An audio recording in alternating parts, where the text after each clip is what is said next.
Hey everyone, and welcome to the RDG Sports Channel with your boy RDG. Please, thank you to the people who recently subscribed to my channel. I'm nothing without you guys. Please hit that like, share, and subscribe button. Don't forget to hit that notification. Let's get right into it. I know it's been a while. It's been slow, and I'm not going to create something just to be creating something. But I have been watching. I've been quiet. I've been sitting back watching everything. Nothing has been going unnoticed. I thank you all for being patient. I know you probably was wondering, where's the RDG Sports Channel at? Why haven't he made a video and touched on anything? Well, because it was nothing to report. Because I already know. Adam Shefter just told you guys what I already been saying the whole time. And for those who's been my faithful followers, my faithful listeners, and tuning in all the time, you'll know that I've always been talking about Jaden Daniels. And I'm not a told you so type of person. So I'm not going to sit up here and say I told you so. But Adam Schefter, has he been wrong? Like 90% of the time, this guy's right. Yeah, he's been wrong 10% of the time, but 90% of the time, he's been right. He's been on the money. And he told everyone, go grab your jerseys. It's not a surprise to me because I was waiting for them to draft them so I could buy mines anyway. You know, so I say that to say all this, man. Everybody is trying to create something. I see fans everywhere. Trade back, trade this, trade that. Trade for what? What are you trading for? Why you want to get rid of a franchise-changing quarterback to go back and draft more offensive linemen when we already addressed the offensive line? No, you're not going to fix the entire offensive line in one offseason. No. But what you can do is try to run the ball. And what they did was they went to go grab a center and they went to go grab a guard. That lets me know they're trying to run in between the tackles. They want to establish a running game for a young quarterback.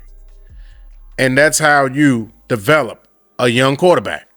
You got to have a running game. So for all you people thinking that we're going to solidify the offensive line in one offseason, you're not going to solidify multiple holes that this team have in one off season. You're just not. Maybe two off seasons, this one and next season. You know what I'm saying? Give a coach the first 2 years to put the team that he want to put out there. Now he's got to draft these guys and the guys that he signed. He's got to see how it all meshed together. He's got to see how everything meshed together. See if they can play with one another. See if they're great teammates to one another. You understand what I'm saying? And once he finds that cohesiveness, that's the group that core group he's going to stick with. And then you add to that element. You understand what I'm saying? You cannot address all the holes in one offseason. For those of you who keep saying that, our offensive line is terrible. If you look at our offensive line right now, based on who the center position is the most important position, and I stress the center position is the most important. The defensive lineman running stunts and stuff like that. He got to point out that type of stuff. He's got to point out to his guard, to the tackles. This is your assignment. Blah blah blah. X, Y, and Z. You know what I'm saying? So that'll help the young quarterback out. That's why it was important to go out and find a good center. I was listening to the John Keim, Dan Quinn interview yesterday while I was driving, and he specifically pointed that out. You gotta have a center, and he said the guy that he brought here from Dallas was a guy that he knew of, and the guy that he sought after. You know, he was just with him. So he knows this guy very well. He said this guy is good at picking up blitzes. This guy's good in the run game. We're taking Jaden Daniels. That's the precise pick that you gotta take. He's sitting right there screaming at you. If you draft back, trade back, or whatever the case may be, you may not get so lucky. J.J. McCarthy may be gone. Michael Penix may be gone, depending on how far back you drafted. Look, I know you fans, you want the best for the team. I want the best for the team. It all starts in the trenches. I get it and I understand that. But you got to have a quarterback to build around. You cannot let a franchise quarterback slide past you. You just can't. You got to capitalize when you got them. When you got an opportunity to get them, you got to seize the moment, because you don't always get these moments when it comes to franchise changing quarterbacks. This guy's a game changer. Dan Quinn said it multiple times. This guy is a game changer. The eye test doesn't lie. He fits all the criteria. He's got an NFL arm. This guy can read defenses. This guy can run out of the pocket. This guy can, he's got pocket presence, got pocket awareness. You know what I'm saying? Did I mention he can read defenses? You know what I'm saying? When the play breaks down, he can extend the play. This guy got everything. If you watch him at LSU, he played against some of the toughest opponents, the Alabama teams. You know, the list goes on. This guy played them all, man. Even when he was at Arizona State. You know, he wasn't the best at Arizona State, but you saw the potential. And it wasn't until he came to LSU where he really just let that potential go. So good coaching would always elevate a player's potential. No sooner than he went to LSU, the potential just unlocked, everything unlocked. You understand? Everything.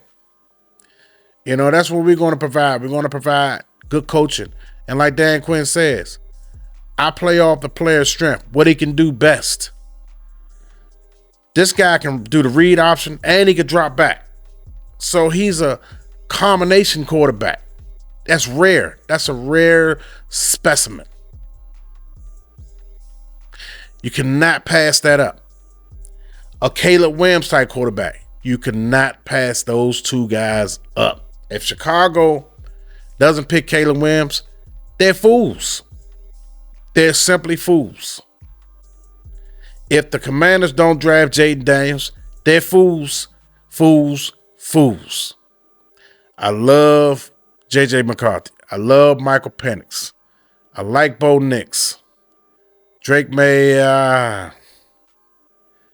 But what I'm trying to say is those quarterbacks ain't Jaden Daniels or Caleb Williams. I'm sorry. I look at those guys the same way I looked at Joe Burrow. And that was the highly sought off quarterback that I was really high on, talking about Joe Burrow when he was coming out. I didn't know anything about the Texans quarterback. You know, I really wasn't in tune because I wasn't really watching college quarterbacks when he came out. Fans out there should really, you know, understand what's at stake here. Because if we don't draft this guy and we settle for like a J.J. McCarthy, well, guess who our backup is? Mariota. He's going to be the one starting. With a Jaden Daniels, you can plug him right on in. With a Caleb Williams, you can plug him right on in. But somebody like J.J. McCarthy, Michael Penix, or Bo Nix, I'm not even going to say Michael Penix, but J.J. McCarthy, he's footwork. He got footwork issues. You know what I'm saying? He's got to, you know, really work on his mechanics and his footwork. So that's going to be some issues that he's going to have to resolve. The quarterback coach going to have to resolve during training camp. But he's a good project. He's a guy that you'll put in maybe the 6 or 7 game later on in the year. You know what I mean? The same thing with what's the kid name? Bo Nix. I think those guys you put in, you know, when your team is, you realize your team ain't going to the playoffs. They're like 2-7 midpoint in the season. You go ahead and put a Bo Nix or a J.J. McCarthy in there and let them go out the rest of the season. Play out the rest of the season. Those type of quarterbacks. Michael Penix, maybe you can go maybe 3 games. Put Michael Penix in there and you just go the rest of the way with Michael Penix. That's the type of quarterback he is. A Drake May, you got to let him sit for a year. Got to let him sit for a whole year. That's just being honest. But I think with Jaden Williams and Caleb Williams and Jaden Daniels, those guys, week one starters. Week one starters. And you off from running. For one, Jaden Daniels got a lot of playing experience. Tons of it. He's got like, what, 40 some odd games that he started? Maybe 50. He just threw 4,000 yards last year, 40 touchdowns, and under 5 interceptions. I think it was like 3 or 4, something like that. That's freaking amazing, man. Come on now. Against an SEC, it don't get no better than that. Anyway, I just wanted to touch on that. Fans, look, calm down. Let's draft Jaden Daniels. Let's get on board. Okay? Thank you all for tuning in once again. It's the RVG Sports Channel. Peace.